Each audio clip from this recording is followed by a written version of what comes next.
तो डियर, आज हम बात करने वाले हैं यूपी बीएड एंट्रेंस एग्जामिनेशंस कला वर्ग की बेस्ट बुक के बारे में, जो कि है चक्षु प्रकाशंस की।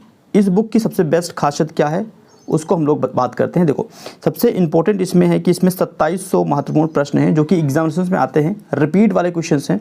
प्लस आपको यहाँ पर 5 साल के क्वेश्चन पेपर मिलता है 2017 से 2021। One of the best book है कला वर्ग के लिए चक्षु प्रकाशन। इस बुक की खासियत एक और है कि विषय सूची जो है ना, वो बिल्कुल अच्छे से डिफाइन किए जाए। सामान्य ज्ञान आप बात करते हैं तो इंडियन हिस्ट्री, आपको इंडियन ज्योग्राफी, उसके बाद वर्ल्ड ज्योग्राफी, पॉलिटी, ठीक है, तो अच्छे से डिफाइन किया गया है। साइंस भी, मिसलिनियस भी, तो सामान्य ज्ञान सेक्शन वाइज सामान्य ज्ञान दिया हुआ है। उसके बाद अगर जाते हैं सेक्शन बी भी आपको दिया हुआ है, जिसमें आप हिंदी की प्रिपरेशन करते हैं और आप जानते हैं कि हिंदी 50 क्वेश्चन आता है। उसके बाद इंग्लिश की प्रिपरेशन भी यहाँ से आप कर सकते हो, ठीक है, रीजनिंग भी यहाँ से सॉल्व कर सकते हो, कला वर्ग भी सॉल्व कर सकते हो। तो one of the best book है। आपको परचेस करना है तो आप डिस्क्रिप्शन में जाके वहाँ से परचेस कर सकते हैं। ऑनलाइन भी मिल जाएगा और ऑफलाइन भी मिल जाएगा। डिस्क्रिप्शन में इसका लिंक मैं दे दूँगा। चक्षु प्रकाशन की प्रैक्टिस सेट भी अवेलेबल है मार्केट में, तो ऑफलाइन ऑनलाइन कहीं से भी आप परचेस कर सकते हैं। अगर आपको ऑनलाइन परचेस करना है अमेज़ॉन, फ्लिपकार्ट पे, तो उसका लिंक आपको डिस्क्रिप्शन में दे देता हूँ, वहाँ से आप परचेस कर लीजिए, या फिर आप नियरेस्ट शॉप पे जाके आप परचेस कर सकते हैं इसका प्रैक्टिस सेट भी और स्टडी गाइड भी।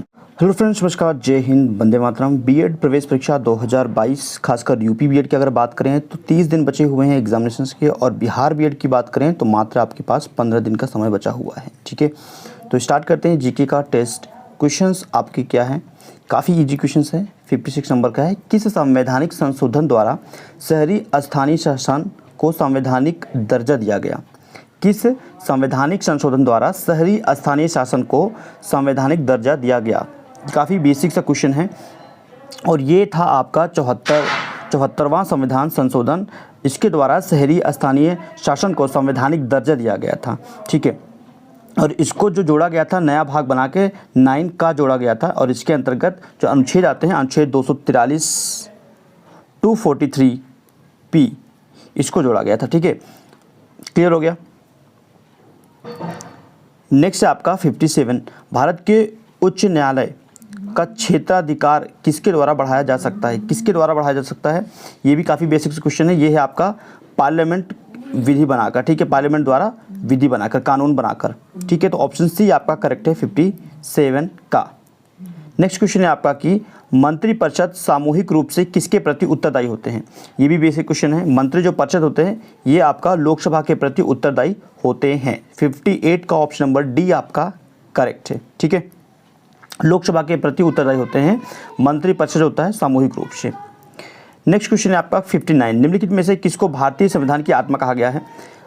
भारतीय समाज की आत्मा, इसको किसको कहा गया है? ये संवैधानिक उपचार का अधिकार, संवैधानिक उपचार का अधिकार, आर्टिकल 32, आर्टिकल 32, आर्टिकल 32, आर्टिकल भी याद रखना है कभी कभी, या तो अगर इसकी जगह पे संवैधानिक उपचार का अधिकार की जगह आर्टिकल 32 पे जाएगा तो इसको भी आपका संविधान की आत्मा कहते हैं, ठीक है। भारतीय संविधान की आत्मा भी कहते हैं, या फिर यही ऑप्शन में आ सकता है कि संवैधानिक उपचार का अधिकार। क्लियर हो गया ये चीज़ें? तो 59 का ऑप्शन नंबर सी आपका करेक्ट है। किसने कहा था? डॉक्टर VR अम्बेडकर ने कहा था, ठीक है। क्लियर हो गया। अभी आपको जो क्वेश्चन मिलने वाले सारे ये आपके पॉलिटी के क्वेश्चन हैं और इंपॉर्टेंट क्वेश्चंस हैं।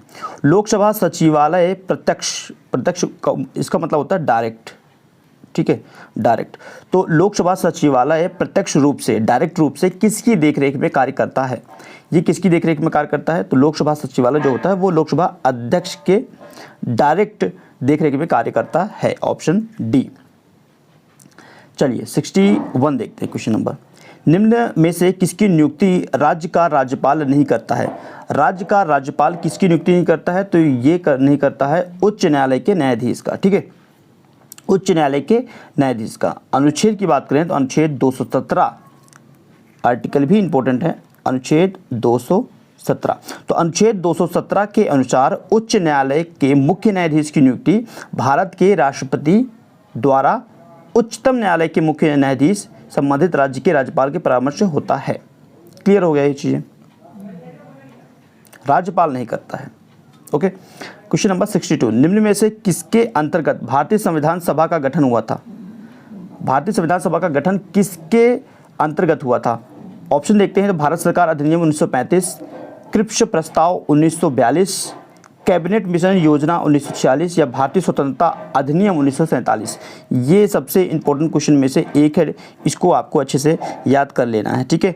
तो जो भारतीय संविधान सभा का गठन हुआ था माय डियर फ्रेंड्स, ये हुआ था आपका कैबिनेट मिशन 1946 के अंतर्गत, ठीक है, ऑप्शन सी। 63 क्वेश्चन नंबर है, भारतीय संसद में निम्न में से कौन सम्मिलित है? भारतीय संसद में कौन सम्मिलित है? भारत का देखो लोकसभा, राज्यसभा और राष्ट्रपति, ठीक है, ये तीनों लोग इन्हीं से मिलकर बने हैं पार्लियामेंट, संसद, ठीक है, क्लियर है। तो ऑप्शन ए आपका करेक्ट बन जाता है 63 का। 64 नंबर क्वेश्चन है, संसद के दोनों सदनों की संयुक्त बैठक की अध्यक्षता कौन करता है? संयुक्त बैठक की अध्यक्षता कौन करता है? संयुक्त बैठक की अध्यक्षता कौन करता है? लोकसभा अध्यक्ष। कौन करता है डियर? लोकसभा अध्यक्ष। ऑप्शन डी आपका करेक्ट है 64 का।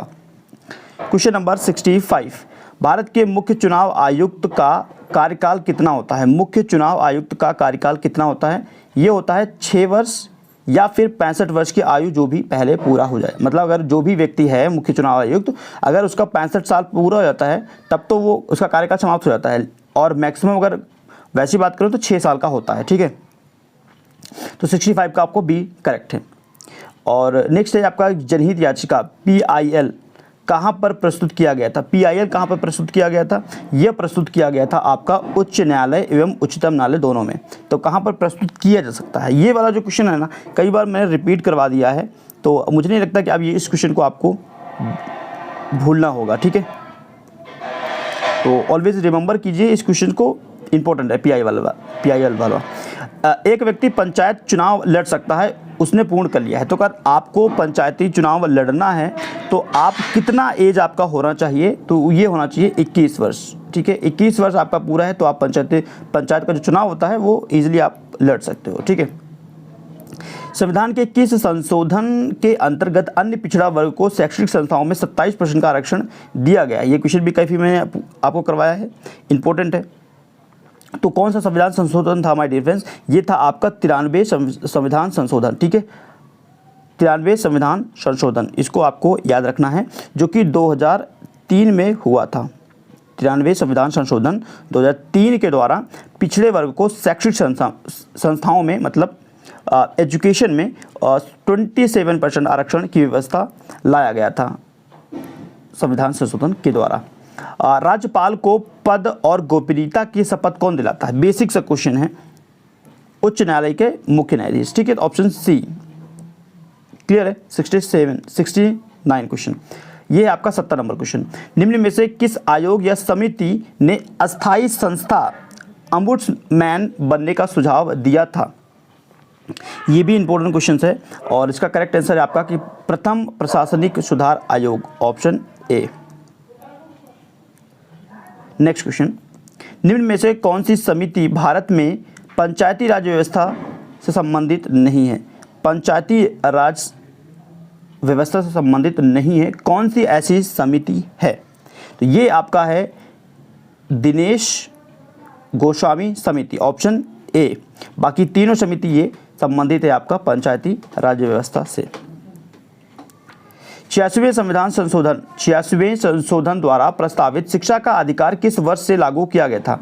86वें संविधान संशोधन के द्वारा शिक्षा का जो अधिकार था वो किस वर्ष लागू किया गया था? 72 नंबर क्वेश्चन है, मोस्ट इंपॉर्टेंट और रिपीट वाला क्वेश्चन है, 72 नंबर क्वेश्चन, ठीक है। और ये जो इसका करेक्ट आंसर है वो है 2010 में आया था, ठीक है, 2010 में, 1 अप्रैल 2010। तो इसको भी आपको याद रखना है 72 नंबर क्वेश्चन को। नेक्स्ट क्वेश्चन, निम्न में से कौन उत्तराखंड राज्य की सबसे ऊंची हिमांचलित पर्वत चोटी है? तो ये कौन सी चोटी है? ये आपका नंदा देवी, ऑप्शन सी आपका है, ठीक है। उत्तराखंड की सबसे ऊंची चोटी। कॉफी का सबसे बड़ा उत्पादक राज्य कौन सा है? कॉफी का सबसे बड़ा उत्पादक राज्य है आपका कर्नाटक, ऑप्शन डी कर्नाटक आपका करेक्ट है। कॉफी का सबसे बड़ा उत्पादक अगर राज्य की बात करें तो फिर कहाँ पर है? कर्नाटक में है, ठीक है। तो आपको अगर सेशन पसंद आया तो डेफिनेटली आप सेशन को लाइक कर सकते हो, शेयर कर सकते हो दोस्तों के साथ। अगर चैनल को सब्सक्राइब करना है तो बेल आइकन प्रेस कीजिए, जिससे कि आपको लेटेस्ट अपडेट मिलता रहे BEd regarding. Thank you for watching this video. Next video फिर से मिलते, तब तक के लिए धन्यवाद फ्रेंड्स।